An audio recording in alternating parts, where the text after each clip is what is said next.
As you may or may not know, we have ourselves the crucial FOMC meeting where they basically decide the interest rate again tomorrow before they have their so-called summer break.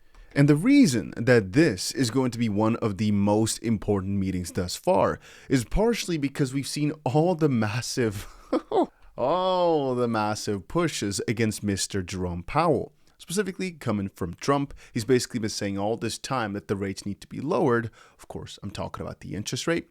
And so it's going to be crucial to see that since Trump and a lot of advisors on his side have been saying this will be lowered, if Mr. Fed Chair Jerome Powell is going to listen and lower him down or keep him the same. Now, depending on what they do, the markets will play out differently. At least that's what we expect. Again, I'm not a financial advisor. I'm just pointing out some of the news I found around here and that I thought was quite interesting. So 𝗖𝗢𝗪𝗏, for example, said, how I see this FOMC playing out is the base case, right? The highest probability case is there's no cut, no raise.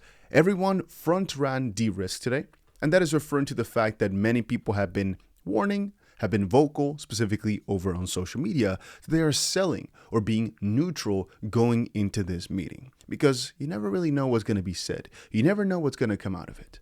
So a lot of people were selling off to be neutral, to just not get wicked out in case something crazy happens. Today's lows of, for example, 37.10 on ETH are the weekly lows, and the institution's bid keeps grinding up over the next few weeks. Abundance August. And this last part is just, we have a name for every month, right? I don't remember exactly, Jubilee in July or something. Right now, they've chosen Abundance August for the name of the month. Now, that is the base case. That is what we expect to happen, something of this sort. Not necessarily perfectly, but something like that. Then the better case, not necessarily unlikely, a rate cut would be extremely surprising because Jerome Powell has been very much against it, but Trump has been very vocal that this needs to happen. That has been way too late already. Risk on, probably full sends. That's again all our quote-unquote risky assets. Full send because signaling the Fed bending the knee with more cuts likely in 2025. Hyperinflation, BTC to 600. Now that is of course a bit over-exaggerated. Actually everything is here, but it's just to give like a little indication. And the negative side would be a rate hike. Trump sends the freaking military to the Fed to remove Jerome Powell. All markets descend into chaos, and he thinks the base case is about, most likely. Now, this is not a very unique opinion, but it's very often said that local lows are usually formed around the FOMC meeting, as many market participants want to stay neutral going into this major event.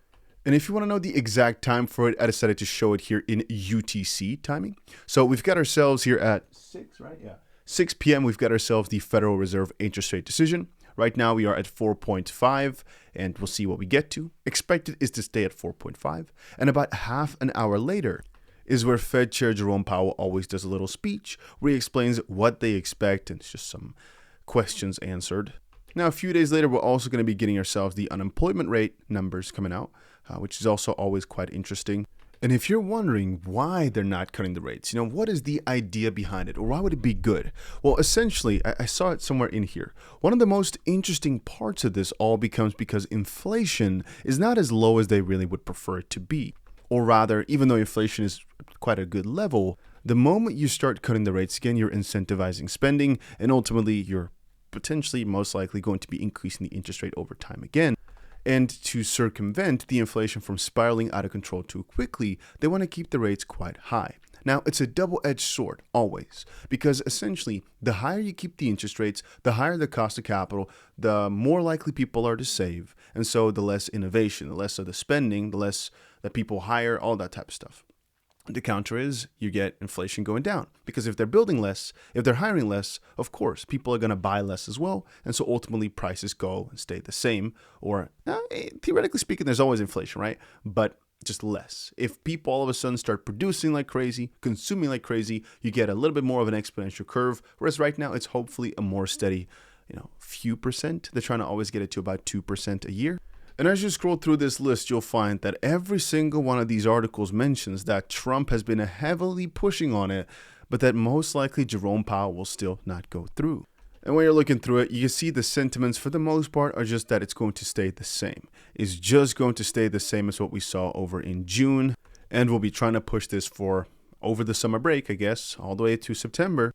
And there are 1,001 reasons why they claim this is so special, but every single one of the reasons I've read throughout multiple articles isn't really that interesting. And to me, I think the only thing to keep in mind for me personally is just the fact that if all of a sudden they are to cut the rates, well, there's a very high likelihood that just before that, for some reason, the market already is going to see some pretty nice upticks.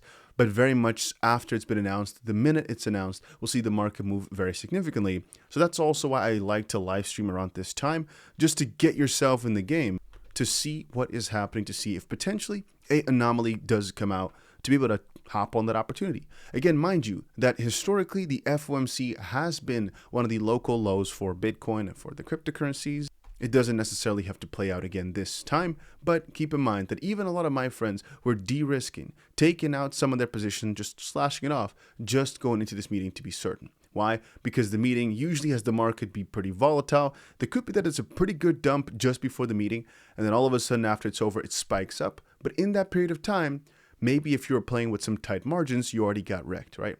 That's what some people are basing this on, just to be neutral going into this event, and then afterwards, again, playing with your normal market antics, because sometimes news can circumvent all your analysis, all your perfect entries, everything, right? Because if some news come out, let's say, for example, Trump all of a sudden says, oh, I'm putting all my liquid net worth into freaking, beans. Yeah, beans would probably be doing pretty well, right? And so the same applies here. You could have had all your analysis going, but all of a sudden, beans is one of the craziest products in the freaking world. You get my drift. So anyway, if you're wondering what to watch out for in the crypto markets over the next few hours, it's definitely going to be that. I will still keep my trades open. I still got a couple $1 million just riding on this. I don't really care to change it up. All I'm thinking of is if we get a good dip going, I will be adding even more. And if you're looking for a platform to trade, I've always got my links down below to the platforms that I'm personally trading on. 𝗶𝘀𝘀𝗀𝗃 for just my bots and all that stuff you can find down right there. And BlowFit is the platform I've got my major trades over on. You can check it out with the link down below as well. And I'd say that's about it for now. Just want to do a quick little warning, quick little catch up for y'all. And let me know what you guys think. You think it's going to cut the rates? Let me know down below.